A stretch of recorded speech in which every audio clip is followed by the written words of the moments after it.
You will never regret watching this video. It's a fact. It's not even debated. Because okay, you can't hear me. I said I was going to speak from the point of view of a therapist. And I want to state categorically clear that it's a fact. Less educated people have less expectations. So what actually has been discovered recently to be the highest reason why marriage don't work is high level of unrealistic expectations. And because of that, it is a fact-based theory that the lesser your expectation, the more realistic your expectations are as couples, the more success and more healthy relationship we will have. When they are not educated, they don't expect much. They have less information, they have less knowledge, they have less peer pressure. They have less people pressing their neck. It's like a village marriage. You understand? Everybody goes to the farm, comes back home, get pregnant, have babies, and it's as simple as it is. But in our own quote and unquote knowledgeable society, where we are, standardized to a certain extent, where there's a belief of expectations both on the male and the female aspect, believing that a man should deliver some certain things, and if you don't, you compare him to others, you get demoralized, depression, mental health coming. On the woman's side, she should be good in bed, she should be a prostitute and a virgin at the same time, a combined expectation. And all those things, she doesn't deliver, it becomes an issue, he goes out to look for it, she becomes depressed, sad, mental health comes in. And that's why everywhere now, everybody has mental issues because of expectations. Sure. But when you are in the village, or you are less knowledgeable, you don't care. Whatever it brings, 20 naira, we're good to go, we eat. But a expectant couple is not delivered, there will be issues. So it's a fact. Thank you. It's someone cannot be uneducated all the person's life. So a situation whereby the uneducated starts getting educated in terms of exposure, what do you think happens at the end of the day, from your own experience? What happens is that when you see a couple, one gets ahead of the other. For example, we've had instances where the guy sponsored, this is a real story, sponsored the lady to school. She got educated, came back and saw he wasn't fit for her because his English wasn't clean enough. And by the side, Debbie is so good. He brought a clean guy that could speak clean English, and she went for him. And he told the guy that sponsored her, how much did you spend? I'll pay you off. True story. So in this situation, it all boils down to the reality of life.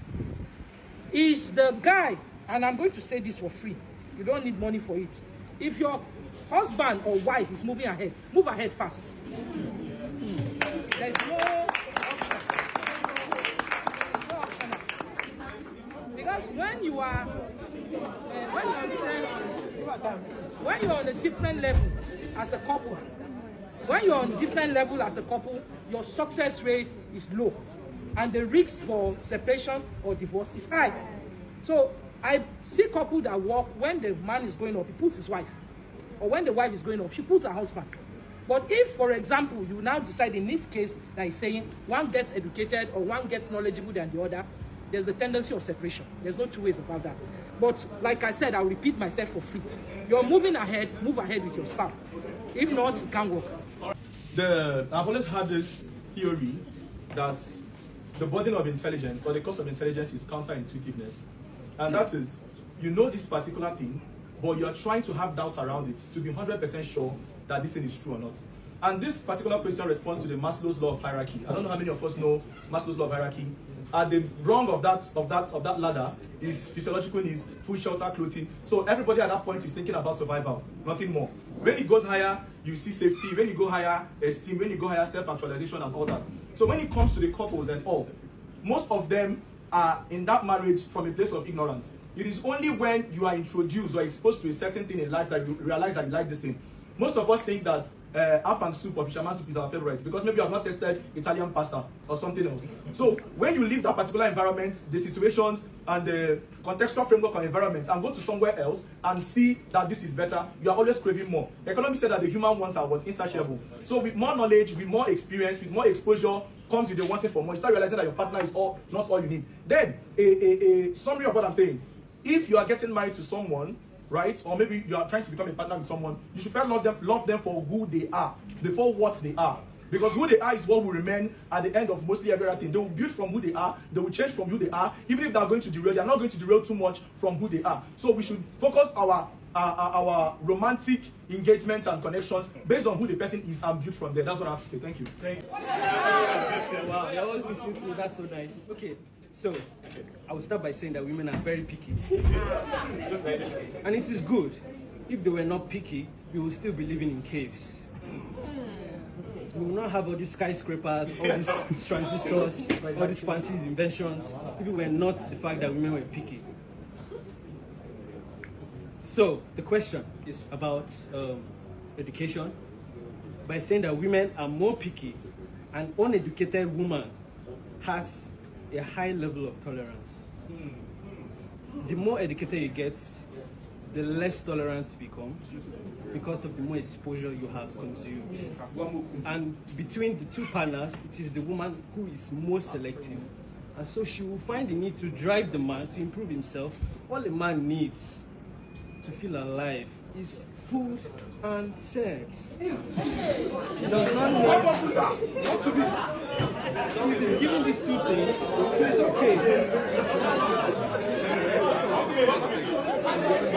You may contradict, but it is the point.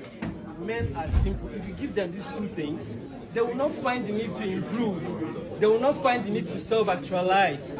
So by saying this, I would say that education, due to education having this inverse proportional relationship with tolerance, as education increases, the more educated a couple is, the less tolerant they are, and the less they won't have the ability to, like I said, to tolerate most things. So by statistics, you cannot say that a lot of educated people are also like having successful marriages. We are talking about the rule, not the exception. We just mention an exception to the rule. The fact is, tolerance is inevitable. You can't just shake it off. So by concluding my point, I would say that the more educated a woman is, the less tolerant she is. Thank you. Quick one. We need to also remember that a whole lot of people are messed up from going up, trauma, unhealed traumas, and a whole lot of things. So people carry these baggages all through their lives, and it gets to play out. There is instant gratification. People have shorter fuse. These things count, right? And the whole idea of being educated doesn't mean people are cultured, right? What we feel is education is more of how do I get things fast, how do I make money fast, and all of that. That's what we perceive, like what gives me the extra advantage. So if you look at it from that view, the more people get educated, if you are not building your character, things will definitely fail, because everybody feels they are being themselves. And in being yourself, you want the other person to also be themselves or be someone you want.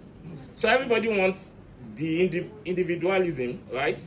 But they do not want it from the other person. If you want to be who you want to be and how you want to be, then the other person can be how they want to be, and two of you will not be able to mix.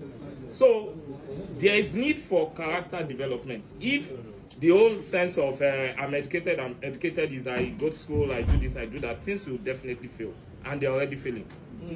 People here, fellow hikers. So please, let's understand, marriage is deep. You need to have somebody that is compatible with you, even if you are educated or not. Because the uneducated people are being trapped, the women. My grandfather married 12 wives.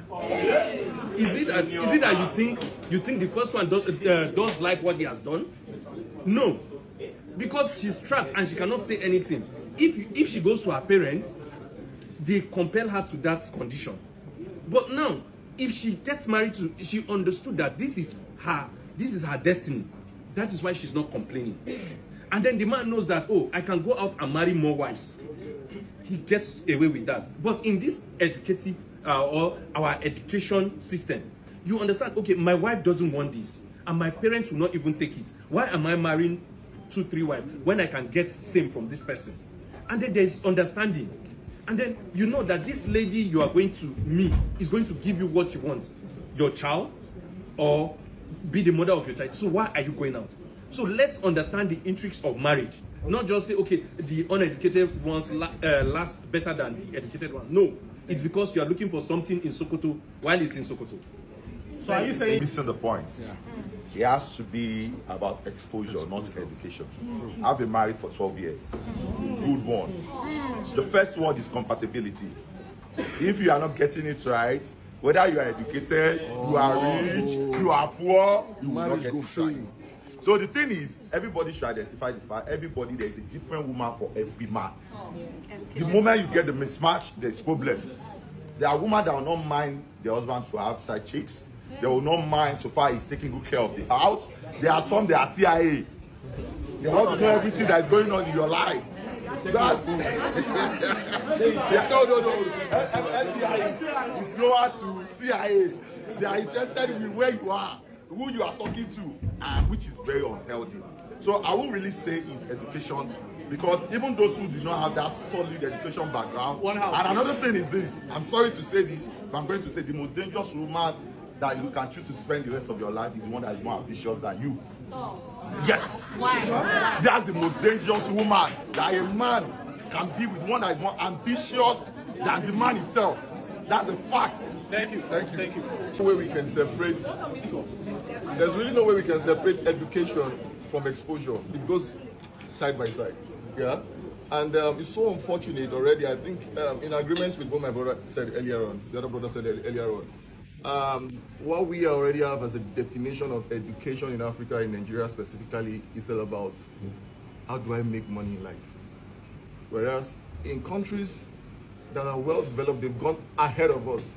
In China, we see it on internet. We see what their kids do in school. It's not necessarily about 2+2. And the other time also in World Cup, when some of their players finished playing World Cup, they went to pick trash, character. I think it was Japan. So for people in Africa, in Nigeria, that, like he said, I'm not really supporting him on the gender base of ambition. Any human being that is over ambitious would have an issue of compatibility with anybody. Let's say maybe the statistics is out of 10, you would have issue with almost 8 people, either male or female. Do you understand what I'm saying? So I think the problem already is the type of education that has been established in Africa, in Nigeria, to be job seekers and not trailblazers.